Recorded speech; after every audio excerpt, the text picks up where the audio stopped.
大家好，我是根据老王，欢迎来到我频道。你是否也曾发现，随着时间的推移，我们在旅行时越来越少携带那些笨重的大相机呢？反而更常依赖的是手上的那一只手机来拍下这些美好的瞬间呢？而你现在看到的这些画面，其实都是我近期使用 iPhone 15 Pro Max 所拍摄。而在这次的影片当中，我想跟你分享用 iPhone 来拍摄照片和影片，我的个人看法及心得哦。同时，我也会跟你分享一些重要的相机设定，还有一些实用的第三方应用程式，让你更好发挥 iPhone 的拍摄潜力。好，不多说，我们就开始吧。为了这一集呢，主要也是因为我这次拿到 iPhone 15 Pro Max 用了将近1个月的时间，我觉得非常有感的，有很多的细节想跟大家分享。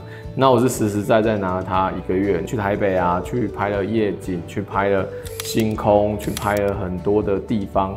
然后感受到它的与众不同。那原本我是从 iPhone 14 Pro 然后升到 iPhone 15，我原本觉得那个落差不会很大，但是今年的包括 Type C， 那包括它的这个 Log 档的整个设定，这一次在 iPhone 上的变革非常大。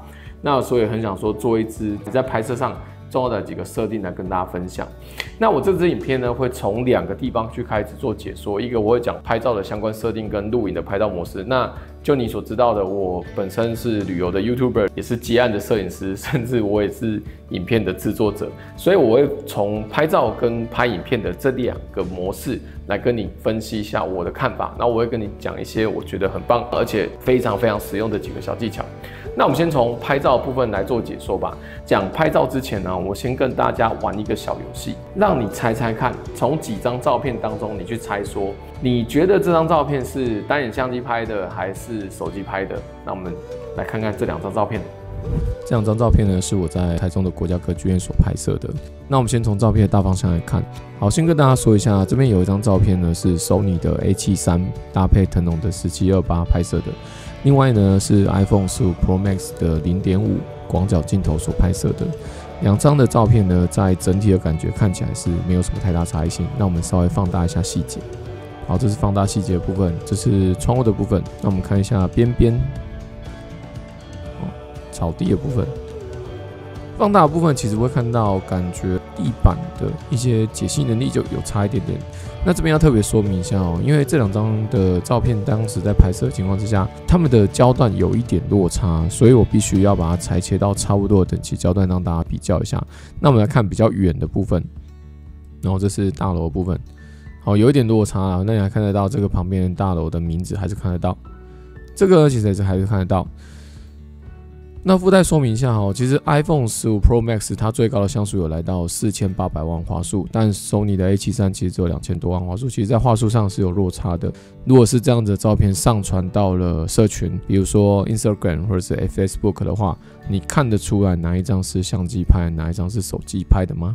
好，准备好了吗？我们要公布答案了。1、2、3。好，你会看到左边的档案呢，这一张是 DNG 档 ，DNG 档呢是 iPhone 15 Pro Max。如果你选择是 Pro 的档案，它就会是 DNG 档。那你会看到它这个档案呢是7718×5145，大概是3000万画素左右。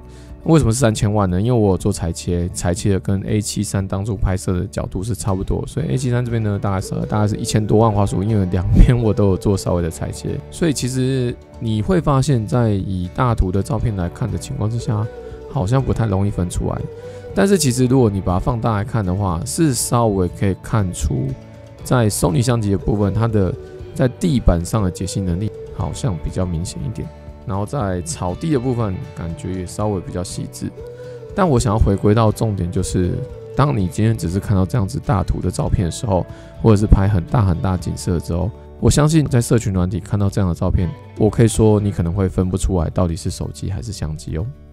接着我们来看下一个组合，这2张照片呢，也是有一张是 iPhone 15 Pro Max 拍摄，另外一张是 Sony 的 A73 搭配腾龙的2875。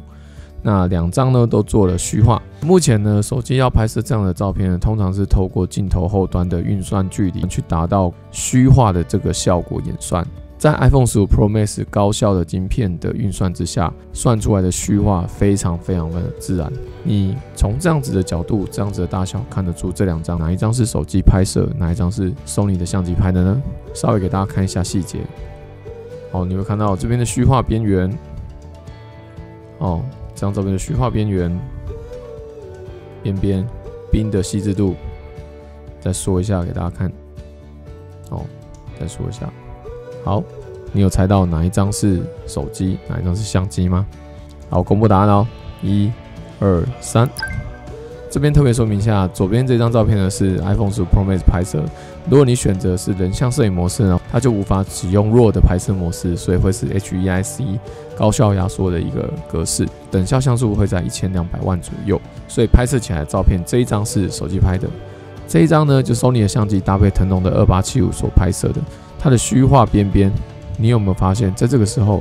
你好像已经快分不清楚到底是手机还是相机了，那所以拍摄起来的感觉，当然在背景上有些落差，因为这个是焦段的运算问题。但是在虚化的这个边缘上，你有发现，其实，在这样子单看的情况之下，你好像猜不出来哪一张是手机，哪一张是相机了。我会做这样子的分析，就是因为我现在在帮一些学生上课嘛，上类似像摄影啊、自媒体的一些课程，那我都会在课程当中丢出2张照片给同学看，猜对跟猜错的几率都是一半一半。也就是说，经过我这样的实测，大部分的人已经有点分不太清楚，到底这个照片是手机拍跟相机拍。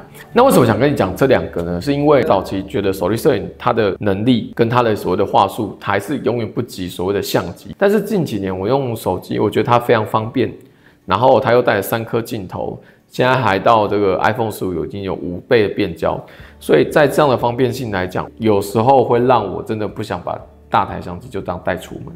很多人会问我说，到底需要买相机还是需要买手机就好？我也都会跟大家分享说，如果你用这2、3年出的手机，它的这种3颗镜头真的可以取代你平常日常生活的拍摄。所以前面这边呢是跟大家做一个小游记分享，你猜对了吗？这一次呢 ，iPhone 15 Pro Max 搭载了3颗镜头，主镜头、广角镜头，还有一个5倍的超长焦镜头。在官方数据里面，它有讲到一个说，它的主镜头有分为所谓的24、28、35，然后到2倍。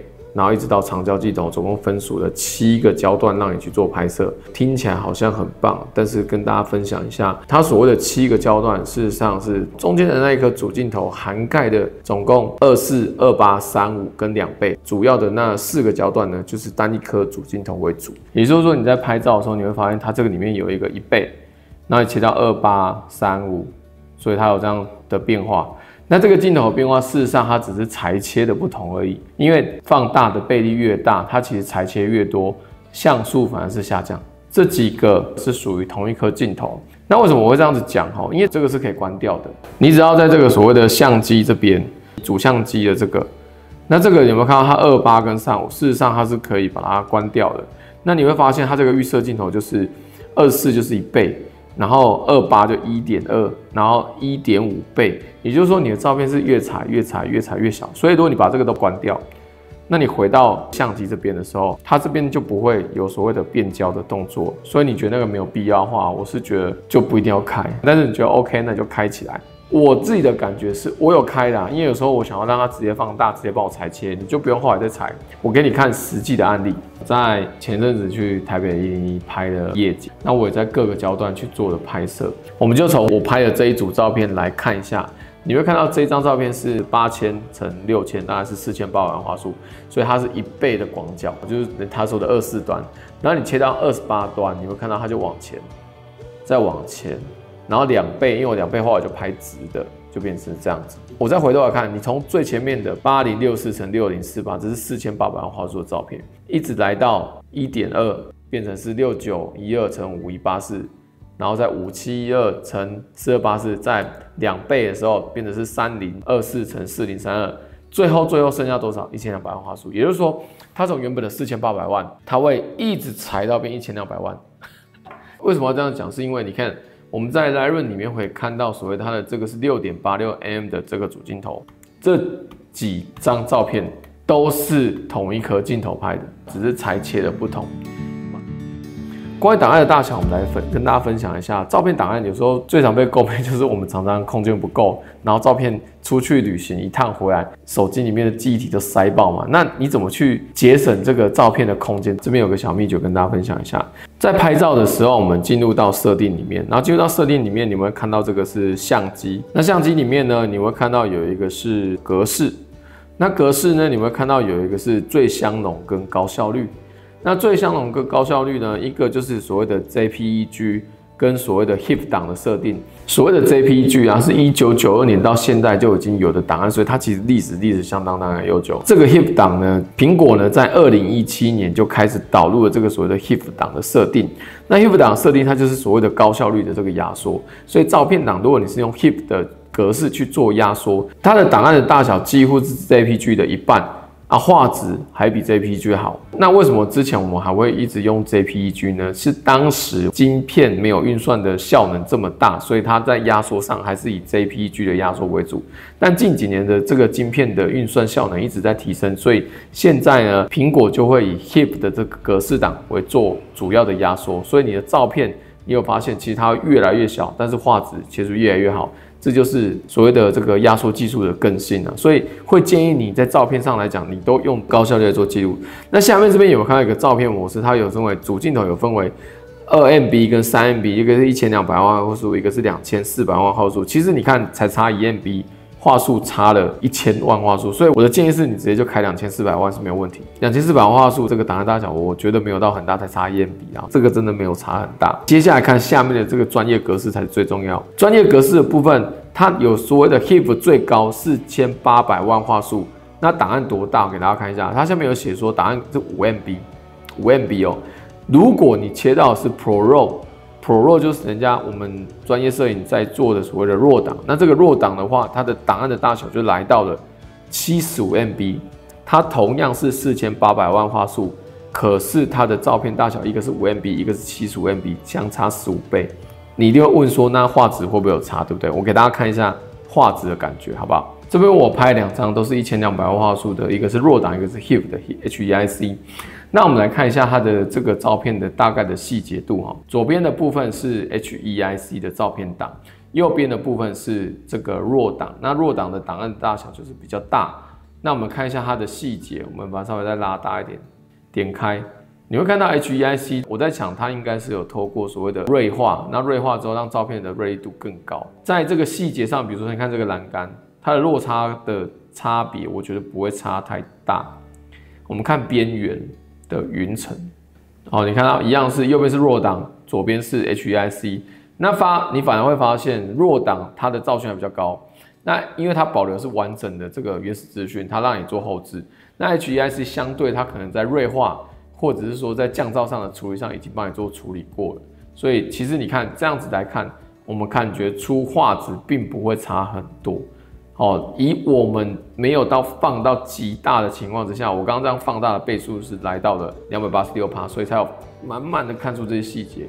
云层的话有啦，细节度的话，你看这边的细致度是比较好，以RAW档细致度比较高，这边有感觉比较被降噪了一点。但我们把它回过来看，说实在，这么小的一个范围，你不会去注意它。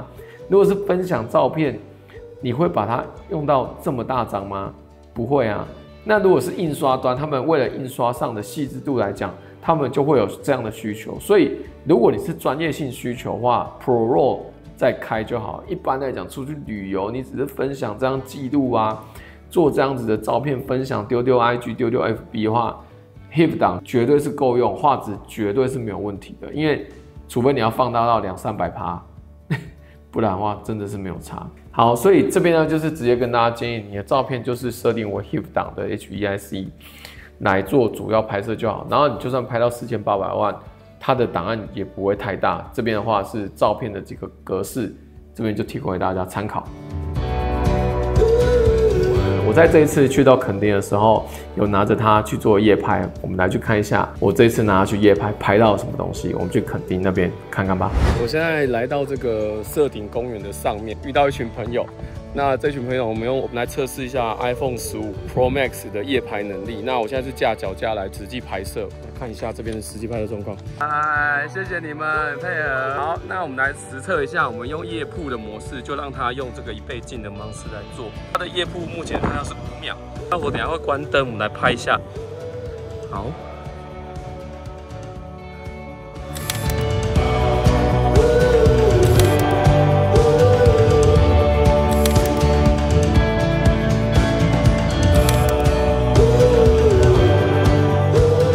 那我拍出来的效果，我觉得很大的一个心得是，主镜头最强大。你用广角镜头的话，细致度没有那么高，直接给大家比较一下。你会看到这一张呢是用主镜头拍摄的，那用的是原始的 APP， 我并没有用第三方 APP。那拍起来的话，你看在脸部的部分非常非常惊人。我当然有稍微调亮一点点，但是它的完整性很够，星星也拍得起来，所以这个我蛮意外的，拍起来有这样的效果。但是相对我切到广角之后，广角相对它的主镜头边边的这个噪讯就很高。那甚至在人脸上几乎被磨到不成人样，所以广角镜是不行，那就不用再讲这个长焦，因为我们这边没有拍长焦段，所以在夜拍这一端主镜头的这一块，我对它的这个效果，我觉得还蛮满意。后来我们带到下一个场景，下一个场景的话是龙盘大草原那边，我们看一下下一张照片。这边的话，我就拍了一张星空，可以看到这张照片。那星空的话，原本的照片其实也比较暗，我把它稍微调亮一点，但星星拍到的程度就也蛮多细节出来。这个用是主镜头拍摄的，也是让我蛮意外。我是架着脚架去做拍摄。下一张呢，我站在比较远的地方，我面对的地方刚好是月光的这个方向，所以我的脸是被月光给照亮。它一样做了一个长曝，这个效果一张我有打的比较暗，有一张我打的比较亮。你看它们的效果，放大照片给你看，脸部的这个细节上都还保留蛮完整。所以如果你用 iPhone 来拍星空的话，把握一个重点，一定要用主镜头，记得把画素开到最高，然后用1倍的镜头去拍夜拍。广角镜跟长焦的镜头的话，在夜间的拍摄就不太建议使用，建议直接用1倍的镜头架着脚架去拍龙盘大草原的这张照片。当下其实是一片漆黑，肉眼是看不到任何东西的，那拍出来竟有这样子的效果，让我非常非常的惊讶。它拍摄星空夜景是 OK， 是办得到的。这个是 iPhone 在夜拍上最大的一个重点跟技巧，这边分享给大家。接着我们来讲一下拍摄影片吧。拍摄影片的话，你会遇到的就是格式上的问题哦。它这次有很大的一个设定，就是所有资源 log 档。这边也顺便跟大家分享一下，在旅行的过程当中，其实你要一直开 log 也会有相当的问题，因为 log 档它的档案大小实在是太大，所以我不建议你在旅行过程中去开启所谓的 Apple ProRes 的 log。在旅行上你要这样拍，除非带一堆硬碟啦，不然真的很麻烦。在拍摄上来讲呢，我会建议你一样进入到相机。那相机的话，一样回过来，你的格式的这边一样是用在高效率。那高效率在拍影片上来讲，它会用的是 H.265 的 HEVC。那一般来讲呢，所谓的 HEVC 的 H.265 的颜色色彩，它因为广度很大的关系，所以你在做剪辑的过程当中，比较不会造成所谓的色彩断层。那如果你用的是所谓的 H.264去做影片的拍摄，在做色彩的这种我们大量的套用所谓的色调啊，或者是 LUT 档的设定，有时候就容易造成色彩断层。所以一般来建议来讲，现在都还是比较建议直接用 H.265 HEVC 去做拍摄。未来这个也会变成是一个主流。iPhone 14跟15这边很棒的是防手震的表现，我觉得非常非常棒。那防手震的表现给大家一个观念，就是说你在广角的应用上的防手震越广是会越好的。越长的焦段防手震效果一定都是下降，因为你要讲那么长的焦段，随便一晃手就超级晃动。让大家看一下，我这次的样片当中有走路去拍我老婆的走路的画面，那你可以看一下这个画面里面，我用的是手持，在 iPhone 的运算之下，它的画面却超级稳定。然后 4K， 看一下这道光的感觉。OK， 我们走一次。这段画面呢，我就是想要实测各个镜头在稳定度的表现。首先呢，我们先用广角镜的镜头来运镜看看，来看一下实拍的画面。实拍的画面，你会看到 0.5 倍的广角镜头，其实它的稳定度非常的高啊。接着我们切换到1倍的镜头再拍一次，1倍镜头的稳定度也是相当的不错。接着我们把镜头切换到2倍，2倍呢也是主镜头拍摄，这个效果也是相当的不错。最后我们来试看看5倍的长焦镜头。5倍的长焦镜头呢，防手震呢，以这样子的效果来说，已经是相当的出色，因为毕竟长焦段的防手震本来就不容易啊。接着呢，我切换到广角，想来测试一下比较激烈的环绕运镜。这个环绕运镜绕出来，感觉非常的让我惊艳。如果不特别讲的话，这样的画面看起来真的非常像拿着稳定器拍出来的。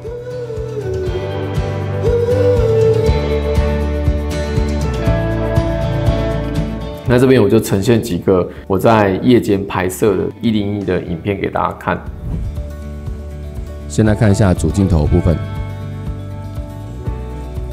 再来我们看一下广角镜头的部分。最后就是5倍镜头等效120mm的长焦段的部分。你会从我的广角端的影片、跟中焦段影片、跟长焦段影片来看，其实你会发现很明显的差异性，就是说在主焦段它的噪讯抑制上来讲非常完整，然后只要切到长焦段，或者是切到广角焦段，它的噪讯拉起来就会拉得蛮重的。所以以这个影片的拍摄来说，非常建议你用主镜头去做拍摄就可以了。那我这次用的主要的 APP 呢，就是 Blackmagic Camera 这个 App。那这个 App 的话，目前也是免费的，可以下载。它的使用方式其实是相当简单，而且也越来越稳定。刚开始出来的时候有蛮多小问题，但是现在 OK 了。这一次我去南部垦丁的时候的所有影片，几乎都用这个 App 来做拍摄的。那它的使用上，我觉得比原始的 APP 来得好，是因为它可以直接在 App 里面直接开启 4K 60P 的拍摄，直接用 HEVC、H.265、Apple Log HDR 的拍摄，这个是在官方的相机 APP 是没有办法支援的。所以如果你想要拍到 4K 60P， 然后用 Log 档去做拍摄的话，可以直接在 Blackmagic 里面直接做开启拍摄的动作。所以我很推荐你直接用它来做。接着我大概介绍一下 Blackmagic 这个 App， 快速带大家认识一下这个 APP， 非常好用。打开这个 APP 之后，你做横向的录影，它就会做这样子的动作。那一样，我稍微快速跟大家介绍一下。点一下左上角这个是你的镜头的焦段。好，那目前的话就是以英文为主，因为我也是习惯英文啊，所以在镜头的焦段是这样的切，它没办法像 iPhone 有所谓的28、25，它没有这么多的焦段，所以它就是一次就只有3个焦段去做切换，它没有所谓的这种所谓的裁切焦段，所以这个是镜头部分。然后在上面这边这个是可以开格线，甚至一些安全参考线等等都可以从这里开。然后这个呢是对焦，大部分如果是 Auto 开起来就是自动对焦，如果你把它关掉的话，你可以去做手动的模糊对焦。然后这个是曝光，就是你可以把它拉高曝光或降低曝光。如果你按 Auto 的话也是一样，它会自动去做帮你曝光的动作。然后最重要的，要不然这个是防手震，它的防手震其实跟 Apple 的运算不是那么的一样。那一般的建议要拍完全无防手震的状态的话，可以开起来，因为苹果的 App 它防手震是固定开启，甚至是关不掉。如果你要拍一些所谓无防手震的画面，必须透过这个 APP， 所以这个是完全无防手震。然后 Standard 跟这个 Cinematic 就是电影级防手震。一般来讲，我觉得这个跟这个，如果你在快速的时候，你会发现画面会有 lag 的动作，你动作的时候它反而会慢很久，会很慢才转过去。一般来讲，我开 Standard 或 Cinematic， 我觉得就很够用了。这个是防手震，你可以去试看看，你比较习惯哪一个。那我觉得最大一个特色就是左上角你会看到这里有个 FPS， 点下去。这个 FPS 它的 4K 支援到最高的 4K 60P， 所以你可以在这个 APP 当中开启 iPhone 15 Pro 的完全极致的效能。所以有时候拍一些慢画面的时候，我直接 4K 60P 就给它开下去。那你要注意哦，你可以在 Setting 这边点下去，然后在 Record 这边有一个叫做 Resolution， 就是它的画质一样开 4K。那你可以在 Codec， 就是它的编码格式这边开启 H.265 应用就好了。上面的 ProRes 不建议开起来，因为太大，那个档案太大，那个跟原本预设的 Apple ProRes 是一样的，档案超级无敌大。一般来讲，我们做记录、做拍摄或者是拍 Vlog 的话，一般就用 H.265 就好了。建议以 HEVC 去做现阶段的拍摄是最 OK 的。再来就是因为你用的是 Log 档哦，你在 Color Space 这边点下去，你会发现它是 Apple Log、REC709 等等。那这个 Apple Log 你打开的时候，你会发现在你的相机里面是灰片的效果，所以你切到右边这边切到 Camera， 你看到的是灰片。可是为什么我的不会是灰片呢？是因为我有从苹果商店那边下载还原的 LUT 档，把它套进去，所以我看出来的颜色会是完整的。那这边也稍微跟大家分享一下，怎么样把 Apple 的这个 LUT 档套进来。你可以在这个 setting 里面这边，你会看到有一个是 LUT， 那这个 LUT 呢，在这边有可以点下去这个 LUT 档，它可以做 import LUT 的动作。你可以去你的档案里面去找你下载的 LUT， 官方还原的 LUT， 我也把它放在下面的资讯栏，你可以下载。下载到这边之后，你只要选择你的这个还原的 LUT 档，然后你再回到你的这个相机这边。然后启动你的 Apple Log to REC709 这个 log 档，你回到相机，你就会发现你的色彩模式就复原回来了。所以如果你要不看灰片的情况之下去看到还原回来的颜色的话，可以把你的这个 LUT 把它开回来，你就可以看到原始的颜色，不会就只是灰片了。这边提供给大家参考，我也会把这个还原的 LUT 档放在下面，大家可以下载去使用。它有个最大的特色是，你原本在苹果的相机 APP 4K 60一定要透过外接的 SSD 或者是快速的记忆卡才能够拍摄，可是它的 4K 60可以预设就存在本机，不用外接就可以拍的。所以这一次呢，如果你要拍到 4K 60又要拍 log 的话，完全推荐就使用 Blackmagic 就没问题了。接着我们统整一下这次 iPhone 15 Pro Max 的重点使用细节。前阵子苹果发表了一支影片，主要是幕后侧拍的这次发表会的内容，全程使用 iPhone 15 Pro Max 所拍摄。看完影片，我为之惊讶以外，还发现了几个重点细节啊。它全程使用了主镜头来拍摄，还搭配上了 Blackmagic 这个第三方 App， 也就是说间接证实了我的观点，要使用 iPhone 达到最好的摄影品质，使用主镜头就对了。另外拍影片的部分，超级推荐使用 Blackmagic 这个 App， 它真的能够完全解放 iPhone 15 Pro Max 的影片拍摄能力啊。最后来总结一下我的结论心得吧。iPhone 在我今年的旅行摄影创作当中使用的频率其实有点超乎我的想象，当然也是因为它的画质很好及各方面的应用都非常的方便。当然讲那么多也不是说完全没有缺点，例如拍摄到一半的时候，有人传讯息给你或者是打电话给你的时候就会有点尴尬，而且旅行长时间的拍摄有时候就比较容易消耗电力，加上旅行的时候常常要开导航、传讯息、查资料，整个手机的电力真的会消耗的超快，这也是一个蛮无奈的地方。还有一个就是它的收音，它是属于全方位的立体收音，有时候风很大的地方你就要注意一下无法避免的风切声，所以有时候我会带着外接的指向麦克风或者是无线蓝牙麦克风来搭配使用，在收音上会比较 OK。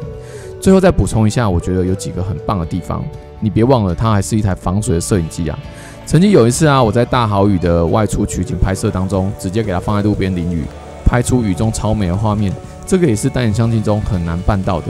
你也许会说运动摄影机也可以啊，但是你要知道，运动摄影机几乎都只有广角焦段，不像手机可以拍摄出虚化背景，而且是中长焦段的画面啊。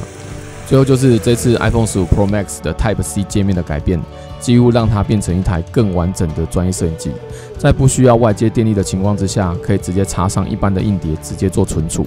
外出的旅行当中，直接备份我的档案超级方便。当然，你也可以插上 SSD 硬碟，直接外录到 SSD 硬碟当中。但是在 BMC 这个 App 的加持之下，直接开启这个 App 就可以录制 Apple Log HDR 4K 60P 的高规格影像。最后，它到底能不能取代单眼相机呢？就现阶段来说，我觉得有点接近，但还不至于完全取代啊。可是呢，就方便性及画质来说，目前的 iPhone 已经提升到一个前所未有的高度了。频道内呢，我也有放上一支全 iPhone 15 Pro Max 拍摄的旅游小短片，有兴趣的话也可以去看看哦。好啦，以上这些呢，就是我在使用 iPhone 在旅游摄影上的一些使用心得啦，希望对大家都有帮助。如果你喜欢我的影片的话，记得帮我按赞、订阅及分享，开启小铃铛就会收到新影片通知哦。我是科技老王，我们下次见。